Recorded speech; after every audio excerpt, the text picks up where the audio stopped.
আজকেই বারুইপুর কোর্টে সেই আরাবুল ইসলামের শুনানি রয়েছে। কিন্তু সাধারণ মানুষ যে আরাবুলের নামে একাধিক অভিযোগ করছে, কি বলবেন আজকে তার শুনানি? আর ওদের সেই তোলা তুলে দিতে পারছে না, আরাবুল ইসলাম দলের হয়ে আর সেই কাজ করতে পারছে না।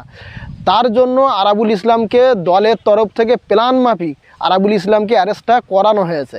আরাবুল ইসলামের মূল নায়ক নয়, আরাবুল সাহেবকে দিয়ে করানো হয়েছে। এর মূল নায়ক হচ্ছে ক্যানিং পূর্বের বিধানসভার বিধায়ক শওকত মোল্লা। দেখেন, পঞ্চায়েত ভোট 2023-এর পঞ্চায়েত ভোটের উপলক্ষ করে ভাঙড়ে যে হারে অশান্তি সৃষ্টি করেছে শাসক দল বিরোধীদের জন্য, তাতে এটা খুব দুঃখজনক।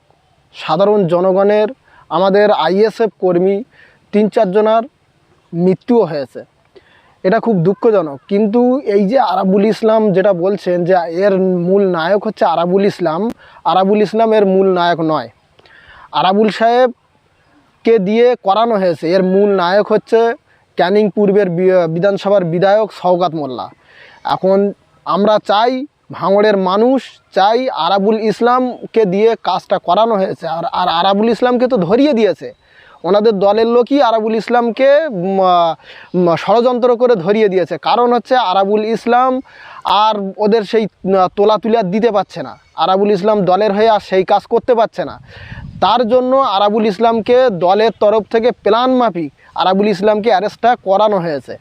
এখন আরাবুল ইসলামকে ছেড়ে আমরা আইএসএফের তরফ থেকে ভাঙড়বাসী হিসাবে আমরা চাই এর মূল নায়ক যিনি মূল নায়ক, এই অশান্তির মূল নায়ক হচ্ছে ক্যানিং পূর্বের বিধায়ক শওকত মোল্লা। সেই শওকত মোল্লাকে অ্যারেস্ট করুক, আর তাকে আইনতভাবে আমরা দৃষ্টান্তমূলক আইনতভাবে তাকে কঠোরভাবে শাস্তি চাই। সাধারণ মানুষ যেভাবে আরাবুলের নামে অভিযোগ করছে, তার শাস্তির দাবি চাইছে কঠোরভাবে ভাঙড়ের সাধারণ মানুষ, কি বলবেন? দেখেন, সাধারণ মানুষ তো শাস্তি চাইবে। আরাবুল ইসলাম যে একেবারে ধোয়া তুলসী পাতা তা নয়, আরাবুল ইসলাম তো এতগুলো মানুষকে নিয়ে, সাধারণ মানুষকে নিয়ে তো লড়াইটা করিয়েছে। আরাবুল ইসলাম, তার ছেলে হাকিমুল ইসলাম, আরও যারা আছে টিএমসি যেসব পোশাক গুন্ডা বাহিনী আছে, তারা সবাই মিলে তো শওকত মোল্লার নির্দেশে এবং প্লাস অভিষেক ব্যানার্জির নির্দেশে এই কাজগুলো করেছে। পঞ্চায়েত ভোটে ভাঙড়ে যেভাবে অশান্তি সৃষ্টি করেছে, এর জন্য মূল নায়ক শওকত মোল্লা, আর আরাবুল ইসলাম হচ্ছে তার নির্দেশে কাজ করেছে। তাই আমরা আরাবুল ইসলাম যে কলকাতা পুলিশ অ্যারেস্ট করেছে, তাকে আইনতভাবে শাস্তি দিক, এটা আমরা ভাঙড়বাসী হিসেবে, ভাঙড়বাসী আজকে যে কোর্টের যে রায় আছে সেটা সঠিকভাবে রায়টা হোক, আর তদন্তটা সঠিকভাবে হোক। শুধু আরাবুল ইসলাম না, তার আরও যারা সঙ্গপঙ্গ আছে, মূল নায়ক, মূল যিনি খুনি, তাকে বার করুক পুলিশ প্রশাসন। কিন্তু হাকিমুল ইসলাম তিনি বলছেন যে নওশাদ সিদ্দিকীর অনুগামীরা প্ল্যান করে আরাবুল ইসলামকে ধরিয়ে দিয়েছে, কিন্তু অবিলম্বে নওশাদকে গ্রেফতার করতে হবে, হাকিমুল ইসলামের দাবি, কি বলবে? সেটাও নওশাদ সিদ্দিকী যদি অন্যায় করে থাকে, যদি খুনের সঙ্গে যদি জড়িত হয়ে থাকে, তাহলে নওশাদ সিদ্দিকীও অ্যারেস্ট করবে। আমরা আইনের ঊর্ধ্বে কেউ নয়, আইন ব্যবস্থাকে, দেশের সংবিধানকে, গণতন্ত্রকে মেনে আইএসএফ চলে।